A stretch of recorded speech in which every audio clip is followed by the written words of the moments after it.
एक बार महाराज अंग के राज्य में ब्राह्मणों के प्रति कुछ अपराध बन गया। वे वेद पाठी वेदज्ञ पवित्र ब्राह्मण अंग से रुष्ट हो गए और उन्होंने कहा कि अधर्मी राजा, इसकी ब्राह्मणों में श्रद्धा नहीं है। यद्यपि अपराध भूल से ही बना था, पर ब्राह्मण अग्निहोत्री ब्राह्मण थे, वो अपने दंड कमंडल उठाया और अपने अग्निहोत्र की अग्नियों को लिया, गायों को लिया, अंग देश की सीमा के बाहर चले गए। ब्राह्मणों के रुष्ट होने से अंग देश में अवर्षण हो गया, अकाल पड़ गया, भयंकर अकाल। किसी तरह से पानी की एक बूंद भी न बरसे। तब अंग महाराज ने अपने कुल गुरु से प्रार्थना की, ब्राह्मणों से, ऋषियों से प्रार्थना की। बोले भाई, अपराध ब्राह्मणों का लगा है तुम्हारे ऊपर, कोई ऐसा ब्राह्मण कुमार यहाँ आ जाए, उसके चरण रज तुम्हारे राज्य में पड़ जाए, जो सर्वथा निर्विकार हो, काम विकार का प्रवेश ही जिसके चित्त में न हुआ हो, ऐसा कोई पवित्र तपस्वी ब्राह्मण आपके राज्य की धरती पर चरण रख दे तो अकाल समाप्त हो जाएगा, सुंदर वर्षा होने लगे। वीडियो वाले भैया, स्वामी जी का दर्शन हमको नहीं हो रहा, थोड़ा किनारे हो जाए।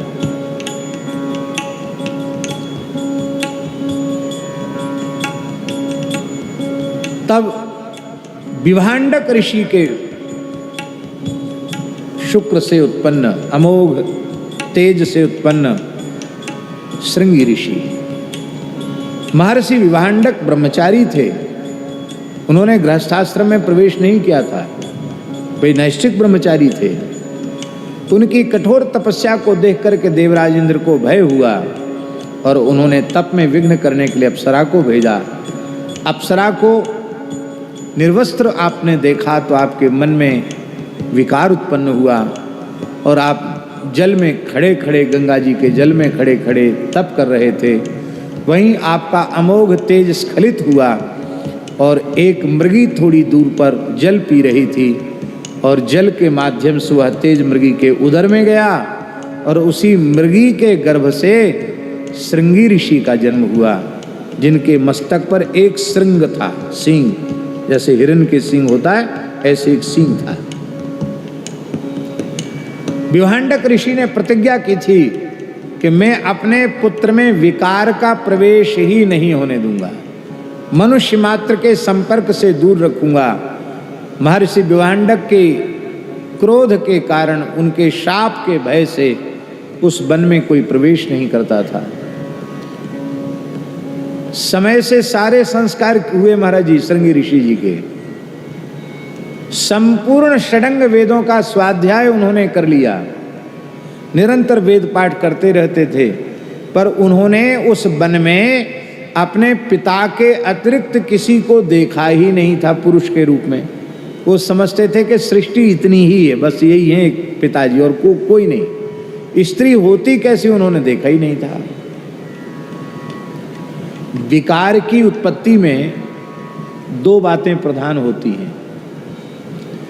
एक तो विषय की उपस्थिति, विषय की उपस्थिति, विषय की उपस्थिति होगी तो विकार उत्पन्न होगा, विषय उपस्थिति ही नहीं होगा तो विकार क्यों उत्पन्न होगा। दूसरी बात, विषय की उपस्थिति से भी विकार उत्पन्न नहीं होता है। विषय के प्रति भोग्यता का भाव, ये भोग्य है, ये भाव, ये विषय के प्रति भोग्यता का भाव विषयी पुरुष के कुसंग के कारण उत्पन्न होता है। इसलिए विषय से उतना भय नहीं है, विषयी पुरुष के संग से जितना भय है उतना विषय से भय नहीं।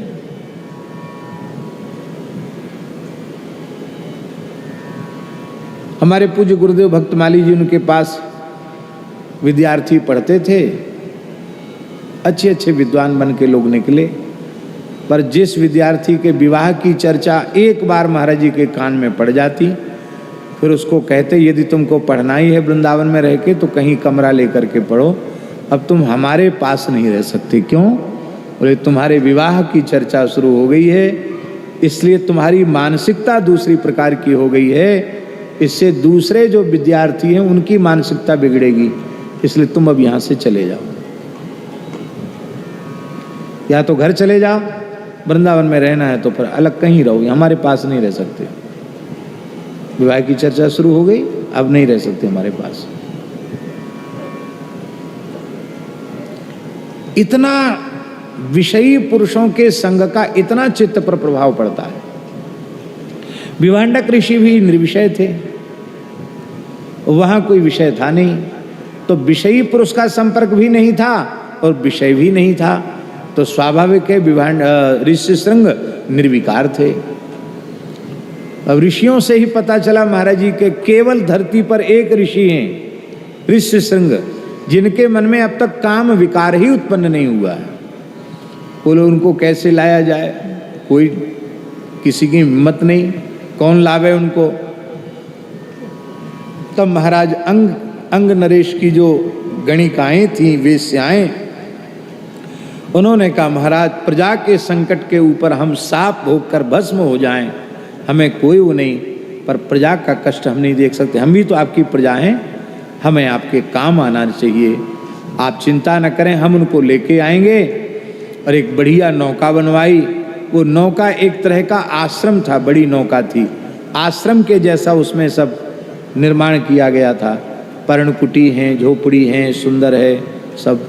विभांडक ऋषि जंगल में कंदमूल फल लेने गए और मौका देखकर वो गणिका चली गई वहाँ। तो उन्होंने तो आज तक कोई दूसरा पुरुष देखा ही नहीं था, तो उन्होंने महाराज जी क्या समझा कि ये कोई ऋषि ही है मेरे पिता के जैसे। तब उन्होंने अर्घपाद्य लेकर के उनका स्वागत करने के लिए आगे बढ़े। तो वो तो वेश्या थी, गणिका थी, उसने कहा महाराज हम इस समय अनुष्ठान में हैं, हम किसी का स्वागत सत्कार लेंगे तो हमारा व्रत नष्ट हो जाएगा, इसलिए हमारे व्रत की रक्षा करो। महाभारत में लिखा है महाराज जी कि उन्होंने पूछा ऋष्यशृंग ने कि मेरे पिताजी के तो बड़ी बड़ी श्मश्रु है, दाढ़ी है, आपकी दाढ़ी कहाँ चली गई, आपके तो सब मुँह चिकना है, आपकी दाढ़ी क्यों नहीं है, आप कैसे ऋषि हैं। और हमारे पिताजी तो मृगचर्म, काले मृग का चर्म पहनते हैं और वलकल वृक्ष की छाल पहनते हैं, आपका जो वलकल है बड़ा सुंदर। और साड़ी को वो वलकल समझ रहे थे और बोले कि ये मांस के गोल गोल पिंड उभरे हुए तुम्हारी छाती पर ये फोड़ा कैसे निकल आए। माताओं के पयोधर होते हैं, उनको फोड़ा समझ रहे थे, बोले ये फोड़ा कैसे निकल आए, इसमें वेदना तो नहीं होती है। और हमारे पिताजी के तो बड़ी बड़ी जटाएं हैं, ये आपके ऐसी ऐसे ऐसे गूथे हुए, ऐसी कैसी जटाएं, ऐसी जटाएं तो हमने पहली बार देखी। आप तो कोई महान ऋषि हैं, आओ आसन। बोले हम नियम में हैं, आसन पर बैठते ही हमारा व्रत भंग हो जाएगा। तो बोले हम प्रणाम कर लो। प्रणाम तो हम लेते नहीं, हम आलिंगन करते हैं। तो उन्होंने श्रृंगी ऋषि का आलिंगन किया, आलिंगन किया और कहा कि कुछ फल फूल ले लो। तो कुछ मिठाई लेके आई थी, बोले हमारे यहाँ के कंदमूल फल हैं, जल्दी खा लो। और देखो ऐसा है, हमारे आने की बात अपने पिताजी से मत बताना, क्योंकि हमारा नियम नष्ट हो जाएगा, व्रत भंग हो जाएगा। और वे कुछ अन्य मनस्क से थे, पिताजी को तो नहीं बताया, पर पिताजी समझ गए कि कोई न कोई यहाँ आया जरूर है, इनका आज मुख कमल प्रसन्न नहीं दिख रहा है मेरे पुत्र का। बोले देखो बेटा, हम लोग ब्राह्मण हैं, ऋषि हैं, हमारी तपस्या में विघ्न करने के लिए बड़े बड़े असुर डोलते हैं, कोई राक्षस आया तो नहीं था यहाँ। आप कुछ भी नहीं अपने पिता से बोले। कालांतर में वो बीच बीच में मौका देखकर आती रही और एक बार उन्होंने कहा कि आपके यहाँ तो हम इतनी बार आ गए, आप हमारे आश्रम में एक बार भी नहीं आए। बोले हम पिताजी से पूछे बिना नहीं। बोले पिताजी जब जाएं तभी चलो आश्रम में, क्योंकि पूछने से वो मना कर देंगे तो आपकी चरण रज हमारे आश्रम में नहीं पड़ेगी। बस उनको ले गई बहला फुसला करके। नौका तो वो नौका नहीं थी, आश्रम जैसा ही था, थी नौका, उसमें भीतर ले गई। उसमें उनको पर्णकुटी में मृगचर्म बिछा करके बिठा दिया और चारों ओर से बैठकर वे गणिकाएं बीणा मुर्ज मृदंग आदि बजा करके गान बजान करने लगी, नृत्य करने लगी। उन्होंने जीवन में कभी संगीत सुना ही नहीं था, पक्षियों का कलरव ही सुना था, ये ऐसे बाजे बजते हैं, इतनी मीठी आवाज़ निकलती कभी सुना नहीं था। उसी संगीत की तान में वो झूमने लगे।